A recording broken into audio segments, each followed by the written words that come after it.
What is your goal?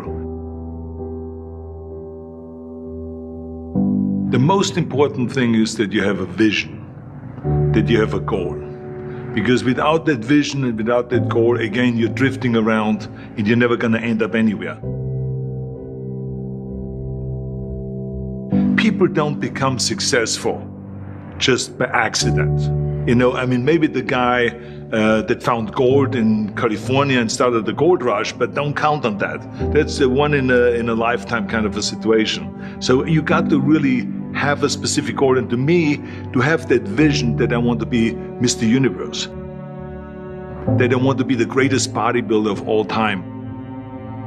That was a great vision, and that specifically to look like Reg Park and to be up there on that stage and to lift the trophy overhead and to win the championship over and over and over again. So that was a great goal. You have to have a goal. Now, it doesn't have to be that specific goal, but it has to have some goal. This is why I always recommend to people, sit down, take your time, and start thinking about, why do you want to work out? What is your goal? And that can be as crazy as it is. It could be, I want to impress girls. If that's your goal, so be it, but it motivates you. It could be that you're emulating a certain, bodybuilder or a certain football player, a certain boxer, whatever it is. Have those pictures put all over the wall like I did when I was a kid. I put pictures of Reg Park and of Sonny Liston, of boxers and of Ali and of powerlifters and weightlifters all over my bedroom, wall. So that every day when I go to sleep, every day when I wake up, I look at those pictures and they motivate me. You need that motivation, and then therefore you have this kind of imprint in front of you all the time, and you know exactly what you're chasing. People always come up to me and says, why are you smiling? You're working out 5 hours a day. You're doing the same as the other guys, but the other guys have a sour face. They're pissed off that they have to do another rep or another set or something. I looked forward to another 1,000 reps of sit-ups. I looked forward to another 500 pounds of leg press or squat. I looked forward to doing more and more curls until my arms fall off. Why? Because I knew that every rep that I did and every set that I did and more weights that I lifted, I get one step closer to turning that vision into reality. So I was turned on by that. I was excited. I couldn't wait to get to the gym.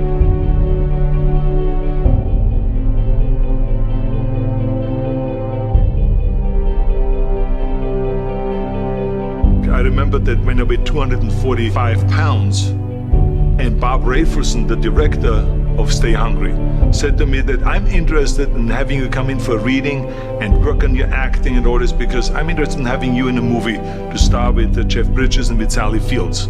I was delighted about that, and I was excited, and I started pumping up more and more. And then he said, but I don't want you to weigh more than 210 pounds. You want me to be in the movie, but I'm weighing 245, 246. I say, I just won the Olympia, I say, which was 1974, and I was really at my biggest. And but he demanded that, and he says, look, it's very simple. On the day we start shooting, he says, I'm gonna put you on a scale, and if you don't make the 210, you're out, because I have someone else in mind. And I worked on it. I started visualizing myself very clearly as a lean athlete, because that's the only way I could lose that weight and all of a sudden get interested in running more, because up until that point I ran like 3 miles after training or before training or whatever, but now all of a sudden it was 5 miles, 6 miles, 7 miles, 8 miles, and they even ran mini marathons in order to lose the weight, and I did everything with high reps, and I was watching my diet, what I eat and all those kind of things. But the day before, I remember we were in Birmingham, Alabama. The day before I was at the YMCA with Bob Rafelson. He was swimming and I was working out and I was running. There was a track there and I was running. He says, let's step on the scale. And I stepped on the scale and I weighed 209. So it just shows to you what is possible if you visualize exactly what you want to look like.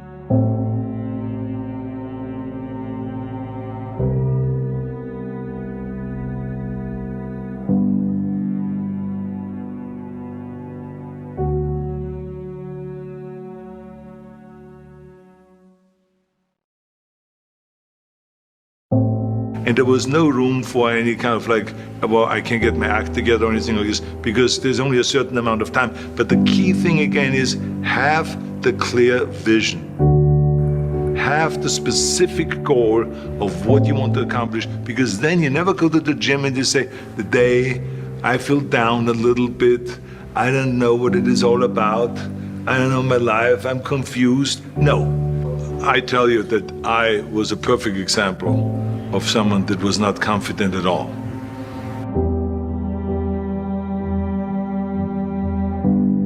I mean, when I was a kid, I was just like any other kid. I had my hang-ups and problems and all this.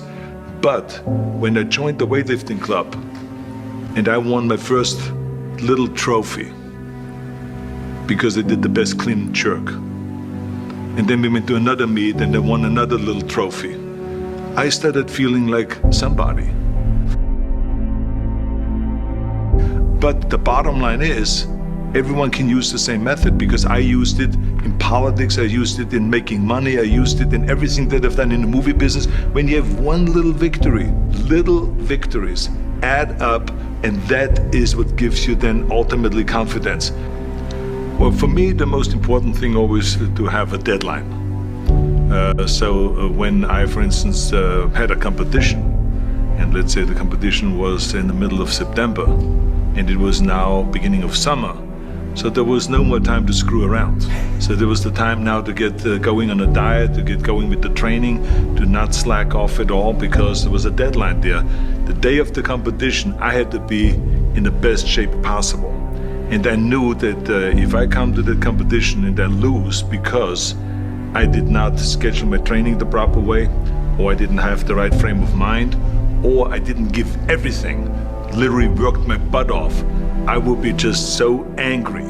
So I never wanted to be in that situation. So this is why it was very important to pick that time and to say, this is when I have to be in top shape, and then I work towards that. But it's not just with the competition. I mean, it's the same in the movie business. I mean, to me, it was always a big advantage when I said, okay, my movie starts on April 1, and I have now 3 months, so I have to get really in great shape. So you pick those times. It could also be that you have no movie and you have no Mr. Olympia or no Mr. America, no Mr. Universe coming up or any of those things. But you say to yourself, the summer starts in June. I'm gonna go to the beach in June, and at that time, I want to be in great shape. So that creates an urgency that makes you really start training hard and taking it seriously. Because if you don't have a specific plan, then you wander around. I mean, you can have, as I've told you many times, the best ship or the best plane in the world, but if you don't have a specific goal where you want to go and when you want to get there, you just drift around and you never get anywhere. So this is why it is so important to create that urgency and have a specific time when you want to be in shape. Well, I mean, look, everyone has a problem with time, but the day is 24 hours and we sleep 6. Now, I know there's some out there that say, whoa, I need 8.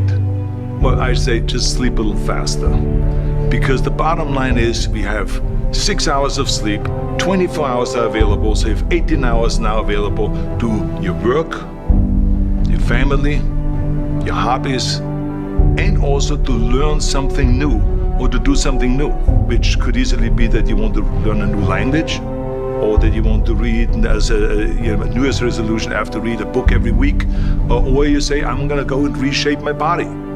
So you're gonna go and take this hour out of your schedule and say, I'm gonna train an hour every day.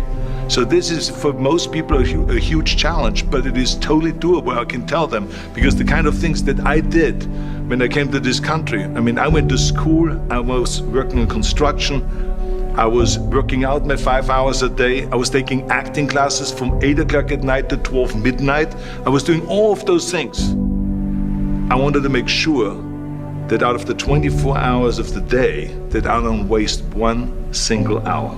Those hours were too precious. And so there I just want to tell people, don't give me this thing, I have a difficult time with the time and I don't have time for this and I don't have that. You have time, you make the time.